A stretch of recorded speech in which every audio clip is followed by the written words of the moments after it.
Now, before anyone asks, I am not a badge snob at all. I'm an impartial car reviewer, but I am partial. Very good. Yeah, very good. That's so funny. I am partial to the way this Polo drives because it does feel like a more grown-up car, but you're driving it. What do you reckon? It's very good to drive. It feels very comfortable. The controls are really light. The clutch is nice and light. Gears are easy. And the suspension's smooth as well. It absorbs the lumps and bumps in the road very well. Yeah, it is. It's very comfortable. But what about fun?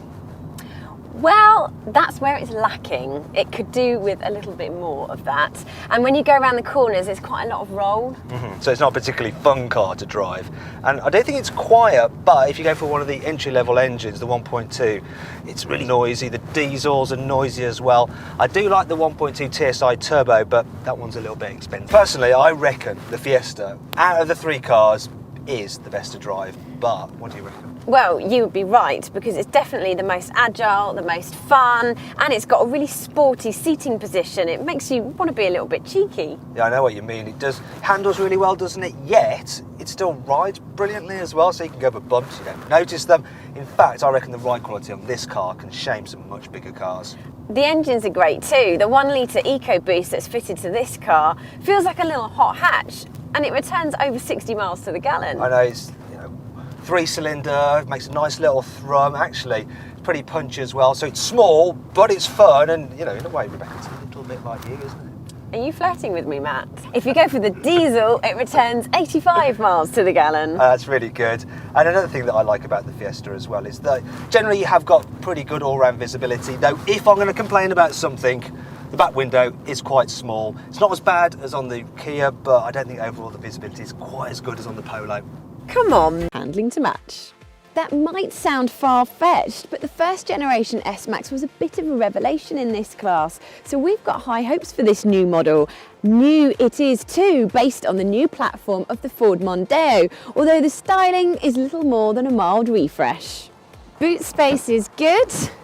It's a decent size with a flat loading lip, square, big opening, and there's enough room for our baby buggy and some bags.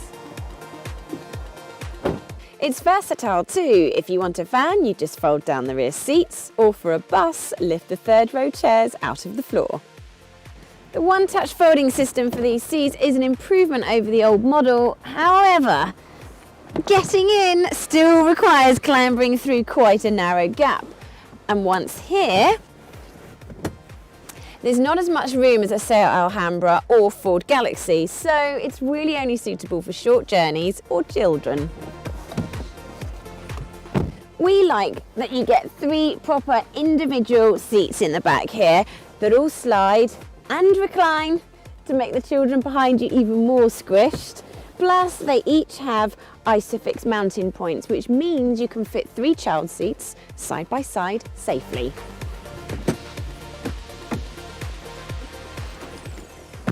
Our biggest gripe with the S-Max is the same that relates to all latest Ford models, and it concerns information overload. There's just so much of it being thrown at you, including some of the latest technology, such as radar-based collision warning system, and you've got a solid family car.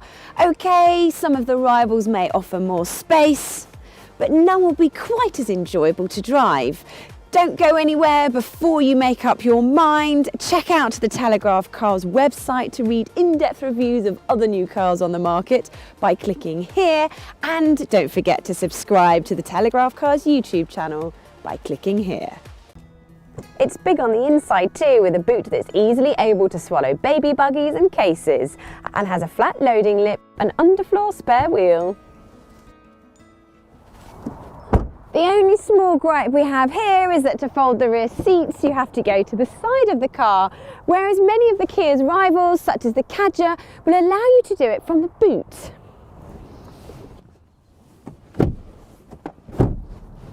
And then, once you get inside and use them to sit on, the same lever adjusts the rake of the back, so you can sit really upright or a little bit more relaxed.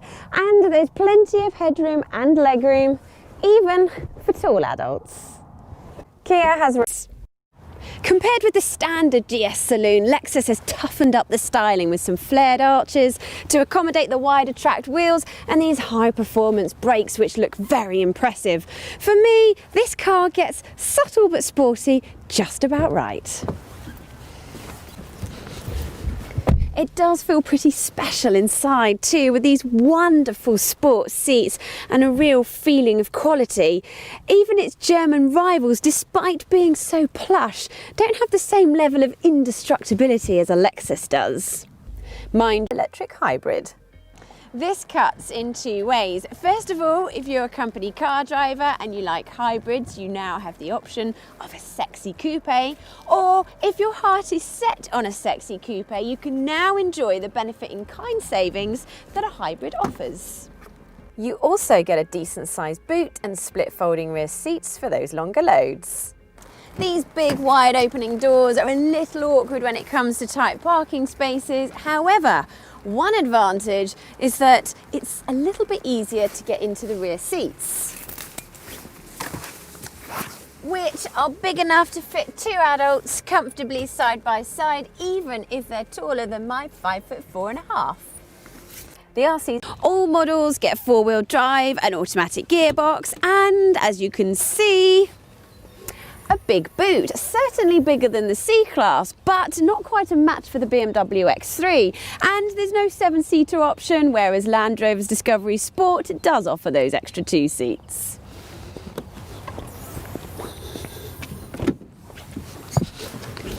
Again, there's more space here than in the C-Class, with plenty of headroom and plenty of legroom. There's even enough space for three adults to sit side by side without too much elbow bashing. Child seats are taken care of with Isofix mounting points on the outer two seats.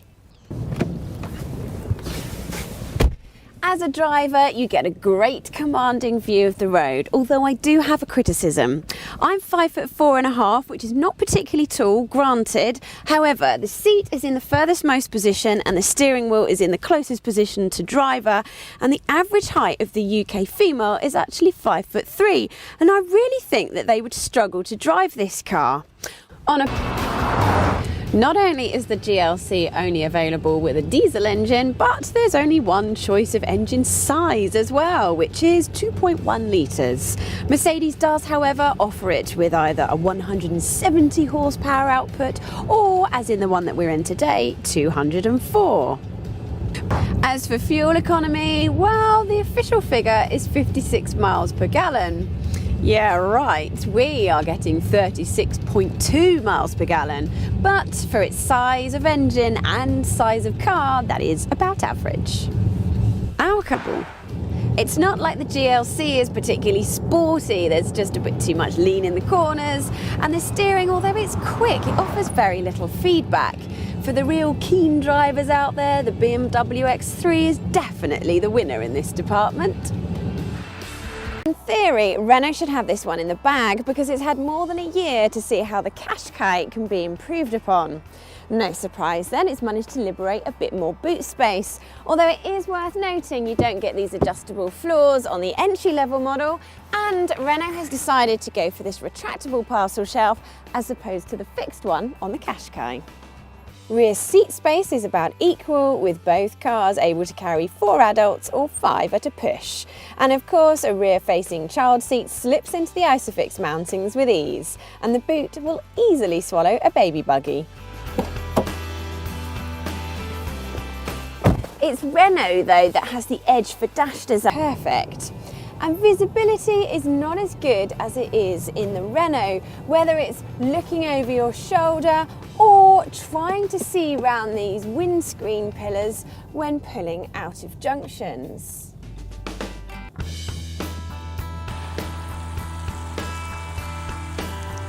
It's worth noting though, while it only has 110 horsepower, the 1.5 litre diesel is the one to go for, whether you have a Qashqai or a Kadjar, because it's smoother, quieter and more economical.